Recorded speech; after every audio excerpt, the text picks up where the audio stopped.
Aghaidheanna Donna anseo agus nniu ba méid tuspáintíobh cúpla Péinteáil, so ba cúpla sponsí agus Péinteáil dáte ag tastal agus cúpla scúbanna.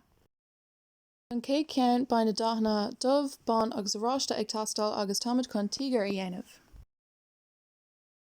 So mar ag an sibh táimid ag tógáil spúintí agus an aráiste agus táimid ag cur aráiste i beagnach gach ar an aghaidh. Is féidir libh na malaí agus an béal ag fág amach. Inis leis an dubh agus scúb mór táimid chun na strípaí a cruthú. Tá siad 6 cosúla zigzags tanaí timpeall an aghaidh. Ní caithfidh na strípaí a bheith néite nó mar céile ar curbe.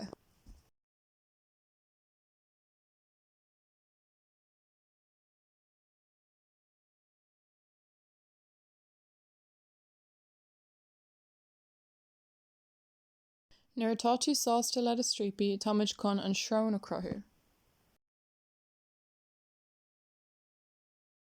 Ghlach an dubh arís agus scúb mór agus cur píosa beag dubh ar bharr an srón.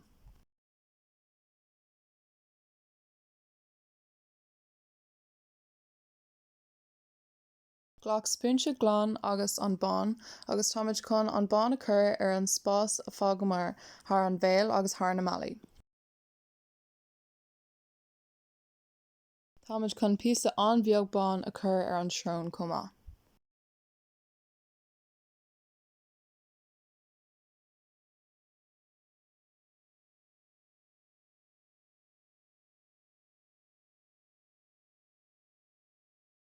Inis táimid chun an rud céine a dhéanamh ach le scúb an uair seo chun cuma grúige a chur air.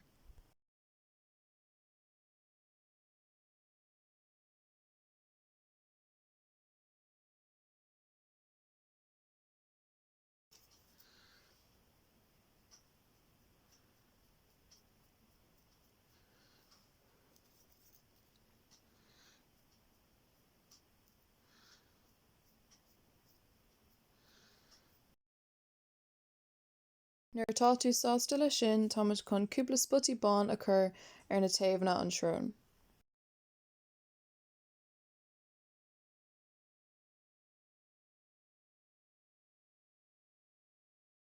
Chun é dhéanamh brathnú níos mó cosúla grúig, táimid chun cúpla lúntaí dubh a chur sna líntaí bán.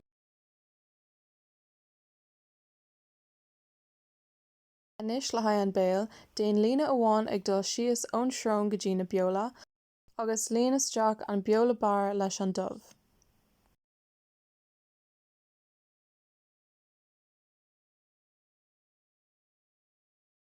Le haghaidh na fiacla, déan 2 líne ag crot an triontán de gach fiacail, mar seo.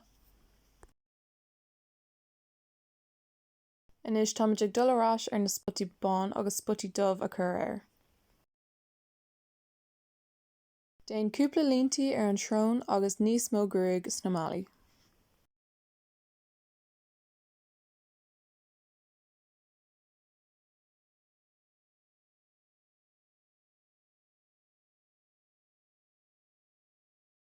Chun gurneán a dhéanamh, tarraing cúpla puncanna an seo agus an sin tarraing 3 ghuirne amach ar gach taobh.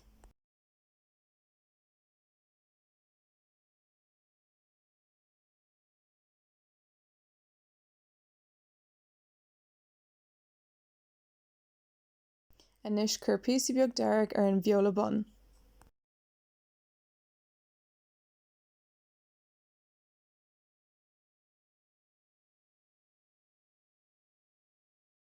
Agus inis tá tú críochnatha agus ré eagla a chur ar gach duine.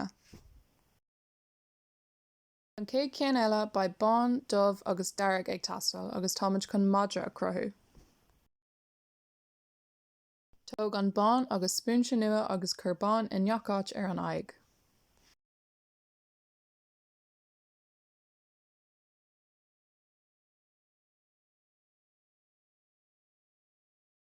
Tóg an dubh agus scúb mór agus táimid chun an mala a dhéanamh.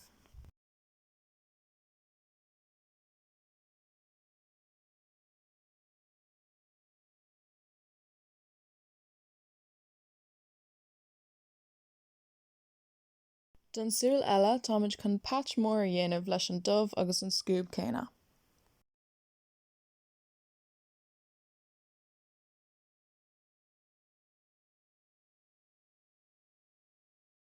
Inis táid chun cúpla spotí mór dhéanamh timpeall an aghaidh leis an scúb mór céanna.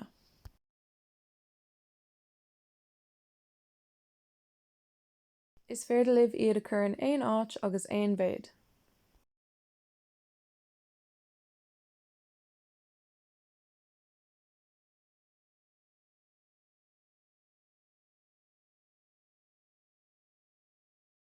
Táid chun an srón agus na beola a dhéanamh dúradh mar an ggéine leis an tíogar.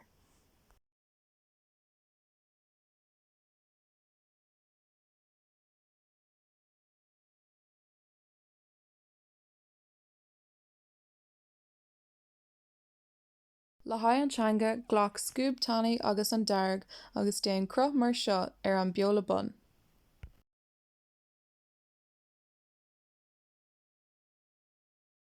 Inis leis an dubh agus scúb tanaí arís, táid chun imlíonn tanaí a dhéanamh timpeall an teanga.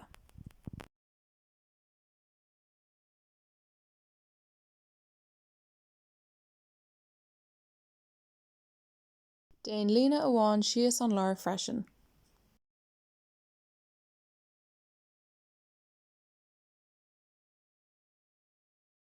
Déan na guranna cosúla ceann an tíogar le cúpla puncanna an seo agus cúpla líontaí amach ar na gá taobh.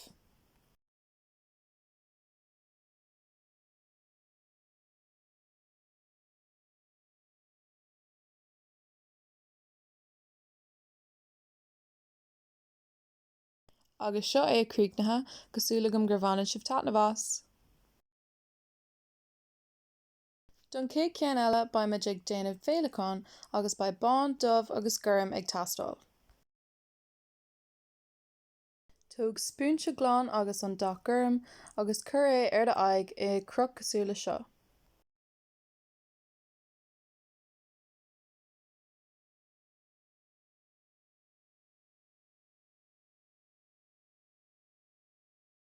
Inis tóg bán ar an spúinte agus cur é thar de thúla agus ar an taobh an srón agus faoi de thúla.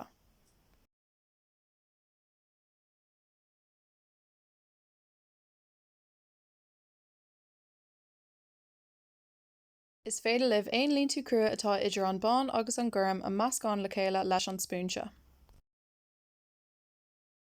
Inis tóg scúb mór agus déan imlíonn leis an gurm timpeall an cruth gurm.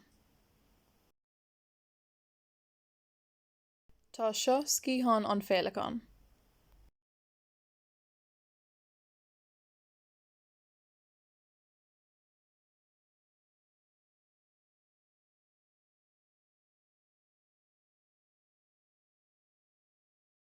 Inis tóg an dubh agus scúb an tanaí agus táid chun imlíonn tanaí a dhéanamh timpeall an cruth. Ar cúpla pointe ar an imlíonn, déan líontaí ag dul isteach sa cruth cosúla seo. Ansin, líon isteach na spásanna na líontaí fiú níos lú.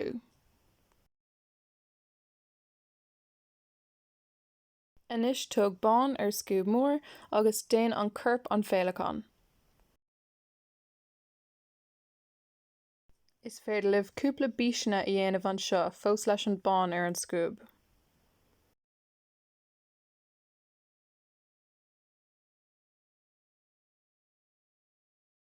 Inis táid chun dul timpeall an scíthán agus spotí bán a chur ag cnúsaí.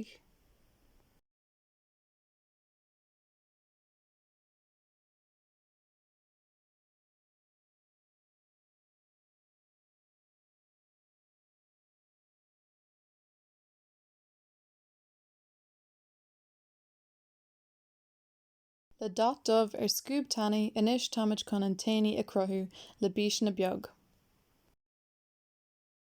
Déan imlíonn an tanaigh timpeall ar corp an féileacán agus na bíseanna bán. Is féidir le dach gurm a chur ar a bheola mas mailad agus inis tá tú críochnatha. An uair seo tá dubh, bán agus darg ag teastáil agus táid chun Spider-Man a dhéanamh. Leis an dach bán ar do sfúnse, déan gá tríntáin thar de thúla.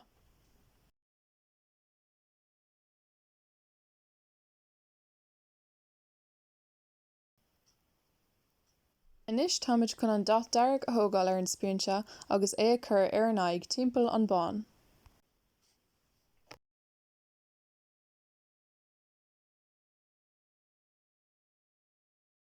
Is féidir libh an dearg a stopa ar bhar de lecan ar na gá taobh.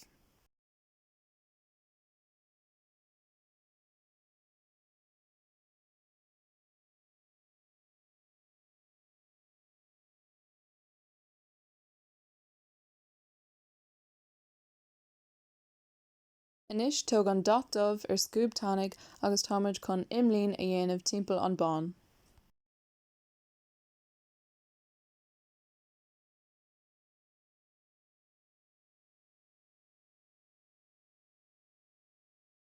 Inis táimid chun na gréasán domhnála a dhéanamh le dubh.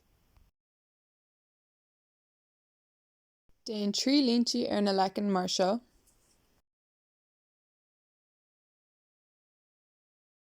Trí nó 4 línti ar de éadán.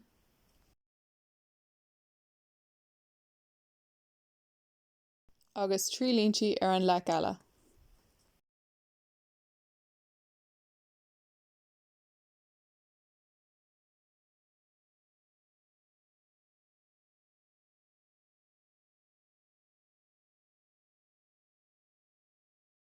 Inis táimid chun traslínti a dhéanamh ar na línti a rinne mar cheana féin.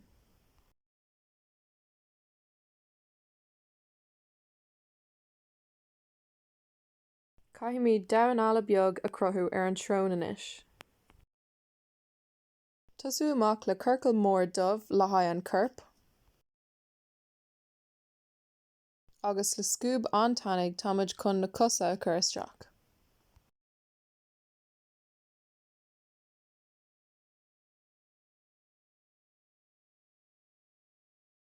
Inis leis an dop bán agus scúb tánaigh táimid chun cúpla highlights a dhéanamh ar an aghaidh ar fad. Píosaí beag ar na gréasán domhnála. Ar na himlínti na húla.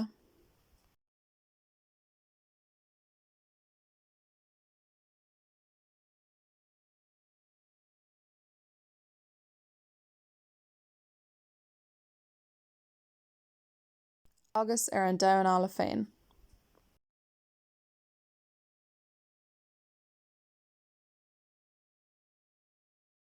Agus seo é críochnatha. An Aghaidheannach ba bán, glas agus cúpla péinteáine ildáte ag teastáil.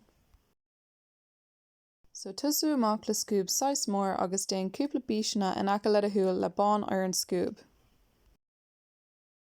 Rinne mé cúpla spotaí in aice le mo thuail freisin.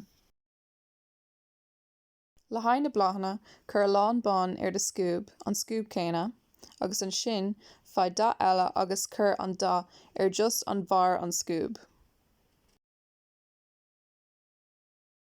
Ba chóir go mbeidh cuma mar seo ar de scúb.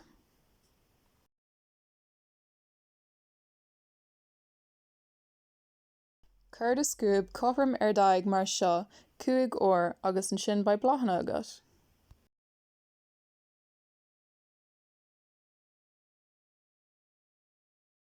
Déanann arís sé cúpla uair timpeall d'aghaidh agus déan cinnte go bhfuil an dath i lár an blá.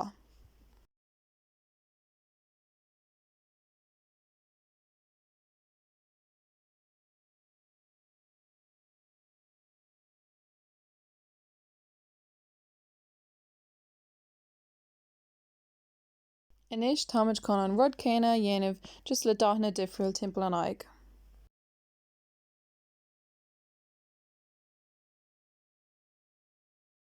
Tá sé deas nuair a scarann tú na daithne difriúla amach as a chéile agus nuair a chuireann tú do bláthanna ar fad timpeall de thuail.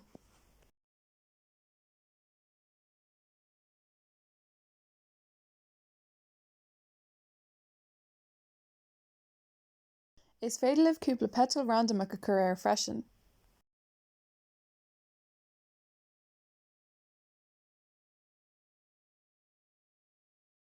Inis táimid ag déanamh an rud céine arís ach táimid ag úsáid an dath buí agus bán anseo in ionad an curcra nó an glas.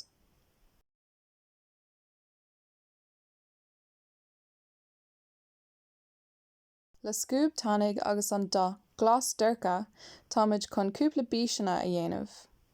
Timpeall na Bláthanna.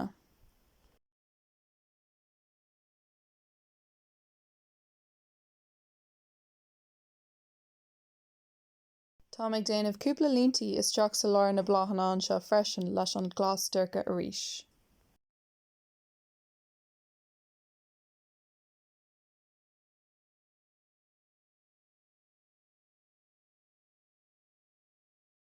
Ní caithfí aon rud a bheith feirfe nó néite anseo.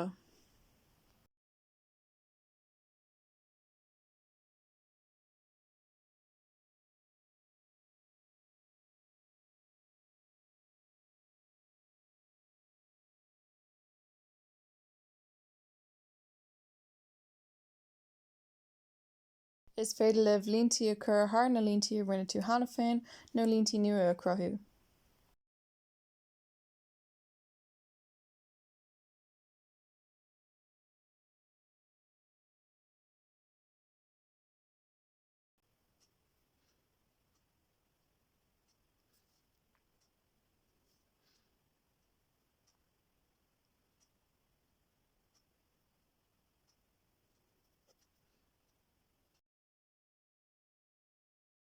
Anois chur cúpla puncanna sa glas céanna timpeall d'Aghaidh agus na Bláthanna.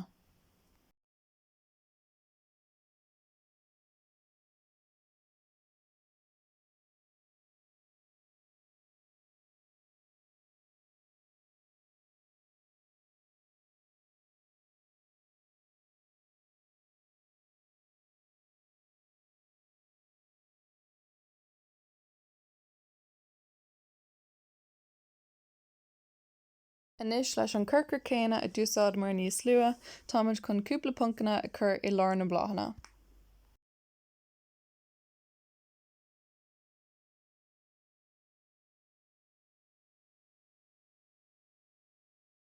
Déanamh arís é leis an gcealgairm.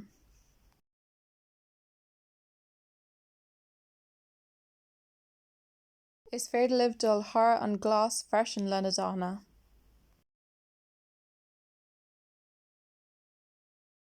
Agus puncanna randomach a chur timpeall an Aghaidh.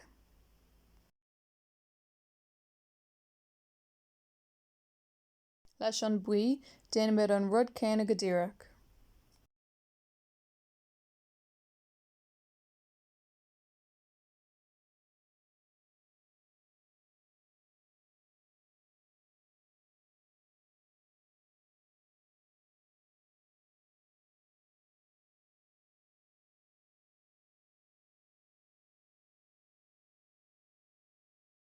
Ar a dhearradh, táimid chun é a dhéanamh leis an bán freisin.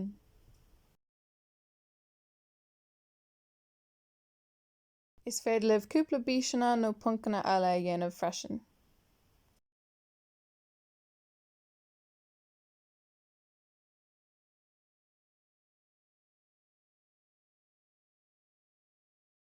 Agus sin é, tásúlagam gur bhain sibh an taitneamh as an fís anseo agus go mbeidh saoire iontaach a gcuibh. Slán!